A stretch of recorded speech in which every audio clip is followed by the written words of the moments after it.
ప్రభువైన యేసుక్రీస్తు నామంలో అందరికీ హృదయపూర్వక వందనములండి.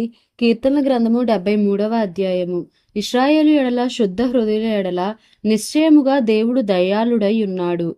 నా పాదములు జారుటకు కొంచెమే తప్పెను, నా అడుగులు జార సిద్ధమాయెను.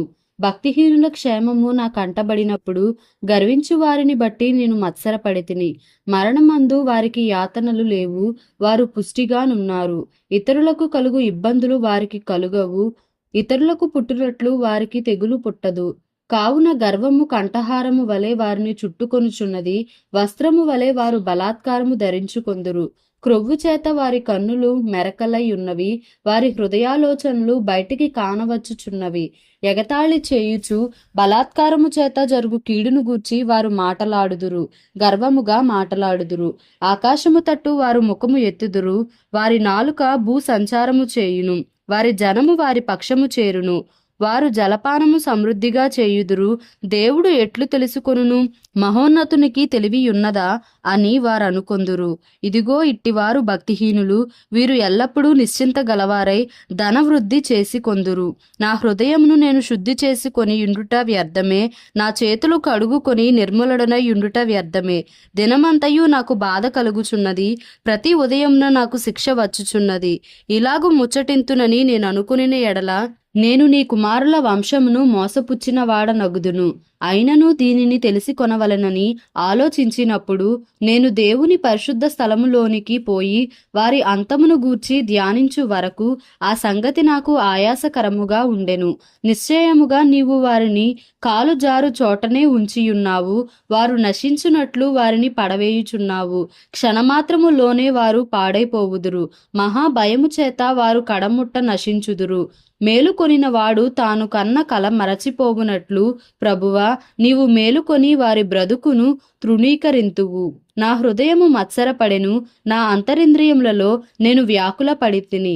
నేను తెలివిలేని పశుప్రాయుడనైతిని, నీ సన్నిధిని మృగము వంటి వాడనైతిని.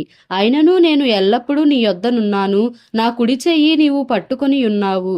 నీ ఆలోచన చేత నన్ను నడిపించెదవు, తరువాత మహిమలో నీవు నన్ను చేర్చుకొందువు. ఆకాశమందు నీవు తప్ప నాకెవరున్నారు? నీవు నాకుండగా లోకములోనిది ఏదియూ నాకక్కరలేదు. నా శరీరము నా హృదయము క్షీణించిపోయినను దేవుడు నిత్యము నా హృదయమునకు ఆశ్రయదుర్గమును స్వాస్థ్యమునై ఉన్నాడు. నిన్ను విసర్జించు వారు నశించెదరు, నిన్ను విడిచి వ్యభిచరించు వారినందరినీ నీవు సంహరించెదవు. నాకైతే దేవుని పొందు ధన్యకరము. నీ సర్వకార్యములను నేను తెలియజేయునట్లు నేను ప్రభువైన యెహోవా శరణుజొచ్చియున్నాను. కీర్తనల గ్రంథము 74వ అధ్యాయము.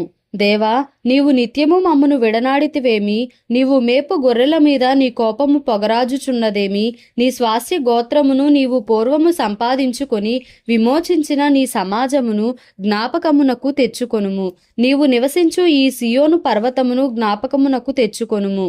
శత్రువులు పరిశుద్ధ స్థలములోనున్న సమస్తమును పాడుచేసి ఉన్నారు, నిత్యము పాడయుండు చోట్లకు విజయము చేయుము. నీ ప్రత్యక్షపు గుడారములో నీ విరోధులు ఆర్భటించుచున్నారు. విజయ ధ్వజములని తమ ధ్వజములను వారెత్తియున్నారు. దట్టమైన చెట్ల గుబురు మీద జనులు గొడ్డండ్ల నెత్తినట్లుగా వారు కనబడుదురు.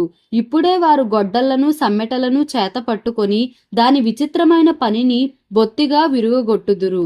నీ పరిశుద్ధ స్థలమునకు అగ్ని ముట్టించుదురు. నీ నామ మందిరమును నేల పడగొట్టి అపవిత్రపరచుదురు. దేవుని మందిరములను బొత్తిగా అణగద్రొక్కుదమనుకొని దేశములోని వాటినన్నిటినీ వారు కాల్చియున్నారు. సూచక క్రియలు మాకు కనబడుట లేదు, ఇకను ప్రవక్తయు లేకపోయెను. ఇది ఎంతకాలము జరుగునో దాని నెరిగినవాడు మాలో ఎవడనూ లేడు. దేవా, విరోధులు ఎందాక నిందింతురు? శత్రువులు నీ నామమును నిత్యము దూషింతురా? నీ హస్తమును నీ దక్షిణ హస్తమును నీవెందుకు ముడుచుకొనియున్నావు? నీ రొమ్ములో నుండి దాన్ని తీసి వారిని నిర్మూలము చేయుము. పురాతన కాలము మొదలుకొని దేవుడు నా రాజయ్యున్నాడు. దేశములో మహారక్షణ కలుగజేయువాడు ఆయనే. నీ బలము చేత సముద్రమును పాయలుగా చేసితివి, జలములలో భుజంగముల శిరస్సులను నీవు పగలగొట్టితివి. మకరము యొక్క శిరస్సును నీవు ముక్కలుగా గొట్టితివి. అరణ్యవాసులకు దానిని ఆహారముగా ఇచ్చితివి. బొగ్గలను నదులను పుట్టించితివి, నిత్యము ప్రవహించు నదులను నీవు ఇంకజేసితివి.